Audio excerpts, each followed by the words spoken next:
Hey guys, RafeJammy here. If you find it useful, if you like my content, then please do subscribe and smash the like button. Cheers. User interface. So that's as it sounds really. So it's how things appear for the player. So timer direction. Obviously, you've always got a timer on the screen, whether you want that to count down how long you've got left in each round, or count up. Game winner display time. So this is simply at the end of the round. How long the winner's name appears on the screen, the score at the end, how long that stays on there, just all those things. So they're really straightforward. Nothing to do with the gameplay, simply just how things appear at the end of each round. HUD info type, so as it says, specifies which type of information is tracked in the HUD. Show cumulative stat value on HUD. So that's if you've got more than one round, that will show sort of the stats across multiple rounds. Resource feed on elimination, so whether they pop up on the sort of bottom left of your screen as people die, whether it gives you a little notification. Scoreboard win condition, so if you want the game to be won based on the number of kills, then you set this to eliminations, whether the number of assists, how many times you died, how many items you collected, how much health you've got at the end, how many creatures you killed, what score you've got, how many objectives you completed, the time you completed things in, how many spawns you got left, so if you've got a limited number of spawns. Lap time, so how quickly you completed one lap. Time alive, so how long you spent alive during the game. How much damage you dealt, how much damage you took, or none at all. So that could be if you've got your settings elsewhere in terms of who wins. So say like last man standing, you wouldn't need anything on these.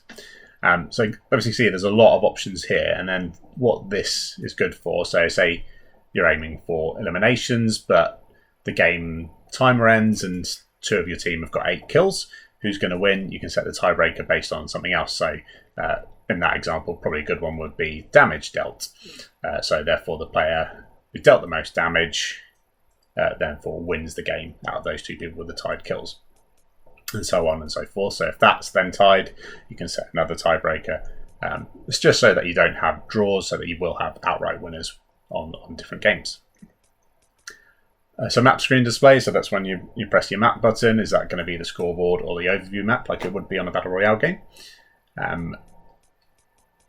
As again, sort of show cumulative scoreboards, so when you're pressing that map button in game, are you seeing the scores then from across all the different rounds?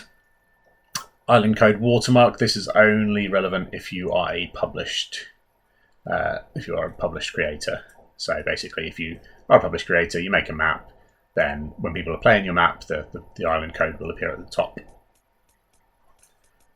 Game end callout. So this determines when the game's over whether you've won or lost, or you can say placement. So you've done third place, first place, whatever it is. That's simply all that is. And then just the victory sounds, defeat sounds, draw sounds. Wouldn't worry too much about those. You can make a custom call out. So say if someone's won, you might want to put in your own little message. And so when someone wins, they'll see that instead of seeing the you win. And same for the defeats. And then in tools, so when you're building your maps, I'd recommend doing this very often. So you've got backup here. So every time you build something new, maybe every 10 minutes, just come in here, go to tools, press backup, and it will just back up what you've done so far. The reason this is so important is because there's no undo button in Fortnite creative mode. So if you accidentally delete something, accidentally build something you didn't want, you can't just press backspace on a keyboard. You can't just press an undo button. It's not there. So keep backing up your map, because then if you screw something up while you're building, you can come back to this menu. If it's backed up, you can then go to restore. Press restore and it will load up your last save point from your backup. Because the game will also automatically auto-save as you go. So it might auto-save after you've made the screw up. Obviously that takes you through to the Epic website. And then resets file into original state. Obviously avoid that. You don't really need that unless you're completely unhappy with your map and you want to start again. Description, so this is what appears sort of on the left here, and if you're publishing your islands, it'll be what appears when people hover over the teleport pads. So you can simply name your island and then add description up to 3 lines underneath it. Tags, so again, that's if you're a published creator, in terms of if people are searching for maps, that'll appear under that.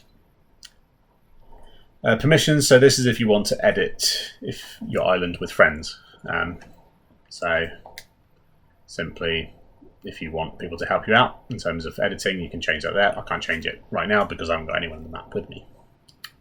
And that is it. So that is all the settings. Okay, so that's it, guys. That's going through all the basic My Island settings. If you've got any questions, drop them in the comments. If there's any other videos you want to see, I will have a crack. I'll do my best. I do work full time, so this is just a hobby for me, so I'll do my best to squeeze it in when I can. And if you found this video useful, if you enjoyed it, then please smash the like button and please do subscribe. And I'll see you next time. Happy building!